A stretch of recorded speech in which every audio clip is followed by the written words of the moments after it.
કોસાડ આવાસ H1 પાસેથી એક તડીપાર રીટા ગુનેગારને રેમ્બો છરા સાથે ઝડપી પાડી આરોપી વિરુદ્ધમાં કાયદેસરની કાર્યવાહી કરતી સુરત શહેર અમરોલી પોલીસ. સુરતના અમરોલી પોલીસ સ્ટેશનના પોલીસ ઇન્સ્પેક્ટર શ્રી JB વનાર સાહેબ તથા બીજા police inspector Shri SB Vasava સાહેબ અમરોલી પોલીસ સ્ટેશનનાઓએ પોલીસ સ્ટેશન વિસ્તારમાં ગેરકાયદેસર હથિયાર, છરી, તલવાર રાખી પ્રજામાં ખોટો રોફ જમાવી ભયનું વાતાવરણ ઊભું કરી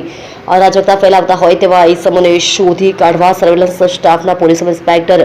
શ્રી RB ઝાલા તથા સર્વેલન્સ સ્ટાફના પોલીસ માણસોને જરૂરી સૂચના અને માર્ગદર્શન આપેલ, જે અન્વયે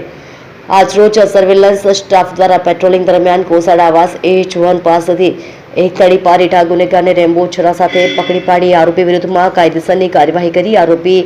समद उर्फे बटको कासिम शेख उम्र वर्ष 23 रहे H2 बिल्डिंग नंबर 170A8 कोसाड आवास अमरोली सूरत विरुद्ध में गुनो दाखल करी कायदेसરની કાર્યવાહી અમરોલી પોલીસ દ્વારા કરવામાં આવી રહી છે. તમે જોઈ રહ્યા છો સૌથી પહેલા ન્યૂઝ આપનાર સેવા ન્યૂઝ ગુજરાત અજમલ જાદવની સાથે.